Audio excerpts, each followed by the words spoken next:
we can speak, nor can we recognize from them another order of columns. Even their very names are, as we can see, derived with some changes from the Corinthian, the cushion-shaped, and the Doric, whose symmetrical proportions have been thus transferred to delicate sculptures of novel form. Chapter 2.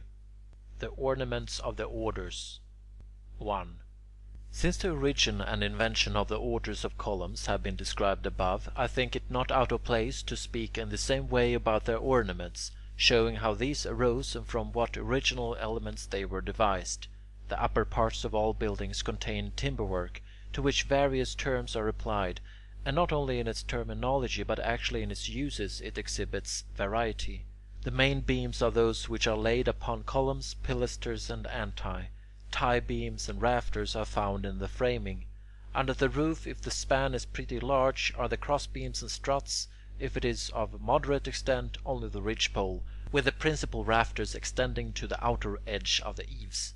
Over the principal rafters are the purlins, and then above these and under the roof tiles come the common rafters, extending so far that the walls are covered by their projection. 2. Thus each and every detail has a place, origin, and order of its own. In accordance with these details, and starting from carpenter's work, artists in building temples of stone and marble imitated those arrangements in their sculptures, believing that they must follow those inventions. So it was that some ancient carpenters, engaged in building somewhere or other, after laying the tie beams so that they projected from the inside to the outside of the walls, closed up the space between the beams, and above them ornamented the coronae and gables with carpentry work of beauty greater than usual. Then they cut off the projecting ends of the beams, bringing them into line and flush with the face of the walls. Next, as this had an ugly look to them, they fastened boards, shaped as triglyphs are now made, on the ends of the beams, where they had been cut off in front, and painted them with blue wax so that the cutting off of the ends of the beams, being concealed, would not offend the eye. Hence it was an imitation of the arrangement of the tie beams that men began to employ, in Doric buildings, the device of triglyphs and the metopes between the beams. 3. Later, others in other buildings allowed the projecting principal rafters to run out till they were flush with the triglyphs, and then formed their projections into simae. From that practice, like the triglyphs from the arrangements of the tie beams, the system of mutules under the coronae was devised from the projections of the principal rafters. Hence, generally, in buildings of stone and marble, the mutules are carved with a downward slant, in imitation of the principal rafters. For these necessarily have a slanting and projecting position to let the water drip down. The scheme of triglyphs and mutules in Doric buildings was therefore the imitative device that I have described. 4. It cannot be that the triglyphs represent windows, as some have erroneously said, since the triglyphs are placed at the corners and over the middle of the columns, places where, from the nature of the case, there can be no windows at all.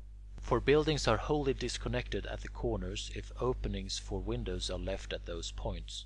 Again, if we are to suppose that there were open windows where the triglyphs now stand, it will follow on the same principle that the dentils of the Ionic order have likewise taken the places of windows.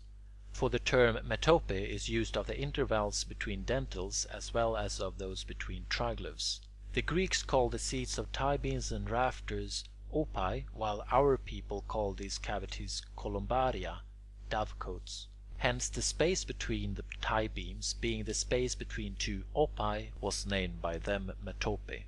5.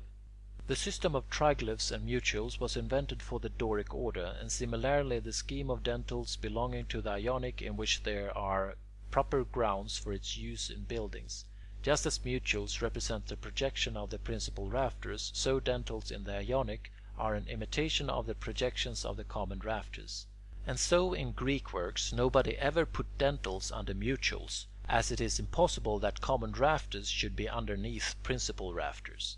Therefore, if that which in the original must be placed above the principal rafters is put in the copy below them, the result will be a work constructed on false principles. Neither did the ancients approve of or employ mutules or dentils in pediments, but only plain coronae, for the reason that neither principal nor common rafters tail into the front of pediments, nor can they overhang them, but they are laid with a slope towards the eaves. Hence the ancients held that what could not happen in the original would have no valid reason for existence in the copy. 6. For in all their works they proceeded on definite principles of fitness and in ways derived from the truth of nature.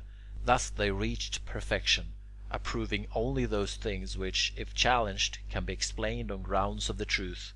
Hence, from the sources which have been described, they established and left us the rules of symmetry and proportion for each order. Following in their steps, I have spoken above on the Ionic and Corinthian style, and I shall now briefly explain the theory of the Doric and its general appearance. End of Book 4, Chapter 2.